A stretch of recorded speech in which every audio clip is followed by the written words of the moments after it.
In order to get this video into a 10-minute YouTube spot, I've sped it up, but it still seems to work. We're making a Moai statue from the Easter Island here, and we're choosing to use cardboard rock technology to do it. In this particular case, it's a weight issue.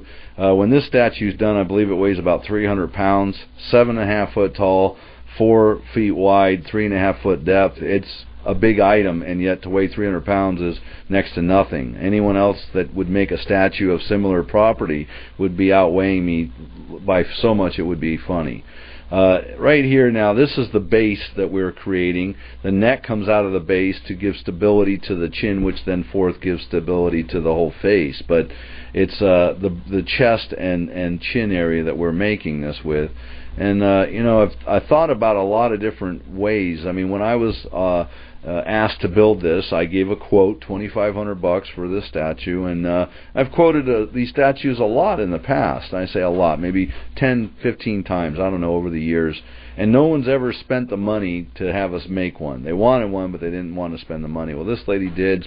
I said to the guys, go down there and get me some cardboard and mock up a statue. Here's a photo of what I'm trying to have you make. And they're like, we can't do that. We don't have that, you know, ability.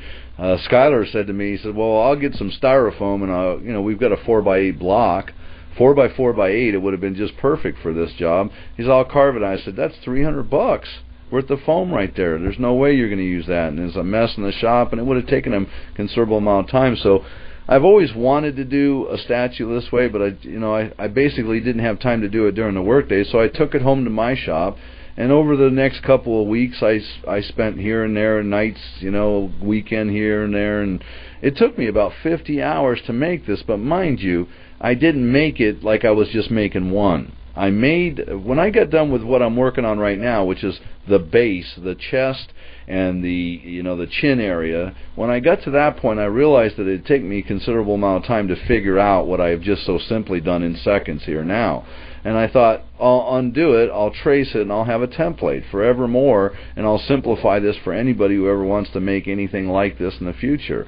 So I started going up, going a little bit further, taking it back down, making a system out of the template. When I say a system, any one of my guys could have taken my carbon copies and been able to make and have the key marks for all these fold lines. Do you see where I'm at right now with the tabs and how it's lining up on the neck? Those are all reference lines. You see the fold, the cut lines, the screw to lines.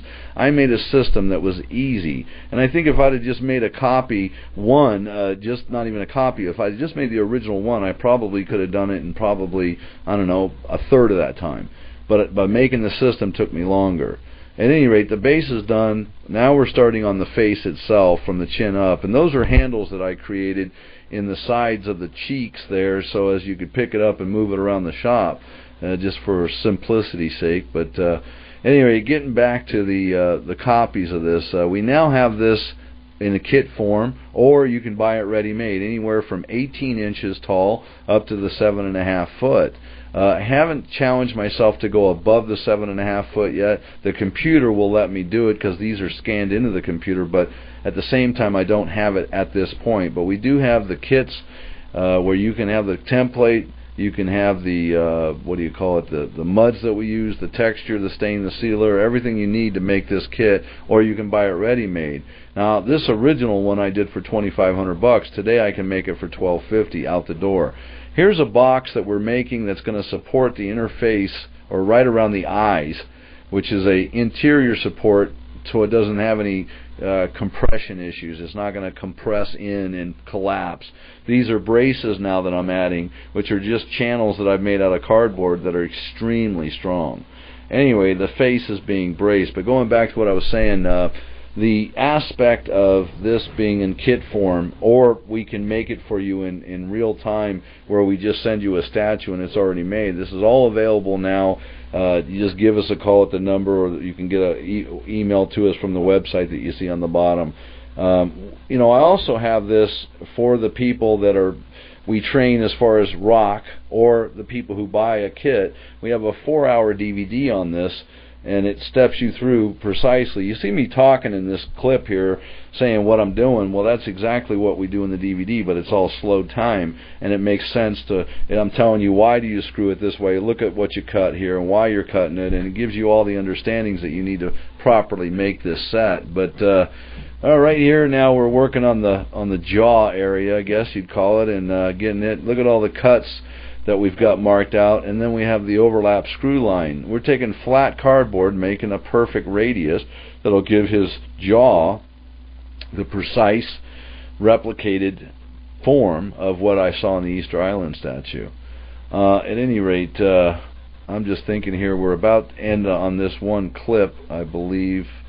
Nope, looks like I still got some time here. At any rate, going on here, we're using just regular drywall screws to hold this together, and in this, the one area we just did, we were about every 2 inches.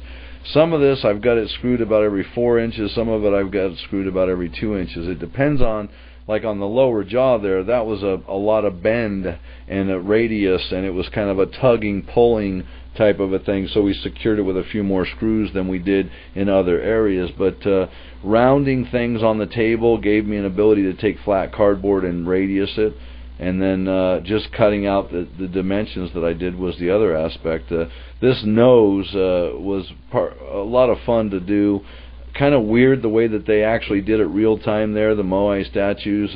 They just had a flat area underneath the 2 nostrils that was just like I don't know how to say it. It was just, you'll see it as we mud it, but this is what I found in there as far as images on the websites there. As I said, I went and looked at the most popular viewed photos, the most celebrated photos of the Moai statues, and this is the one I chose to replicate. There are so many different forms out there. I guess it's up to you what you want to make, but this one here, like I say, is ready made, and it's out the door real quick. Figure, you know, all of it. When you're looking at dry times, I think over the 5 days that we did this, but mind you, we made 3 of them in that time, and there was also the repair of areas that I didn't feel were up to the aesthetic standards that I was looking for. But I think it took a 5-day period.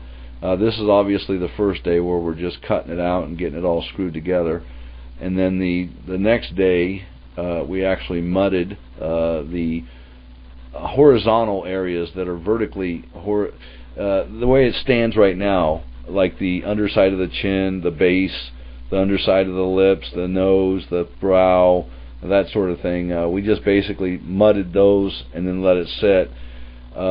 Truth be told, when I mudded my first one, I thought I could cover this whole thing with mud based on its strength that was apparent to me in the form that I had made. I thought it was pretty strong.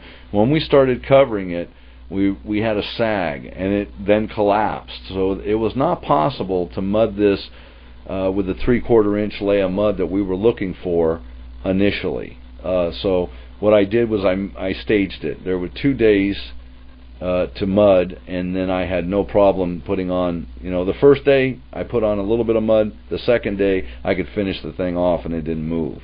So I found that through trial and error, and again, I think that's one of the benefits of our courses and our purchasing from us, is that we do have field tested procedure and technology that isn't going to surprise you in any capacity later. We're gonna give you sound, tried and true tested understandings.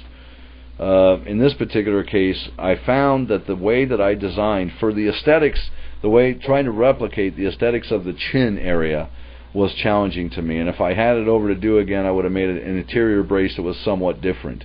With that being said, I didn't go back and do that, but I did alter the problem by procedurally addressing the way you mud it after you have built the form. Instead of going back to the form and making it to where you could mud it all at once, I said, what the heck, let's just take what we got and make it work. So the chin area, I think if you mud that along with the neck that's exposed, as you'll see in the next clip here, you won't have any problem at all when you stand it up and mud it. It'll take it. It just sagged right there on the underside of the chin, and that's from the weight of the whole head bears down on that, literally, and I could understand after why it collapsed. But currently, I think we're about to end in about a minute and a half here. This is the ears that we're putting on now. I didn't really like the way that the Moai statues, their ears were done by the Easter Island guys. I don't remember what their names are now. Moais, I guess. I don't know what. Anyway, the ears, the way that I saw them, I've made them this way on the statue that you see here, and I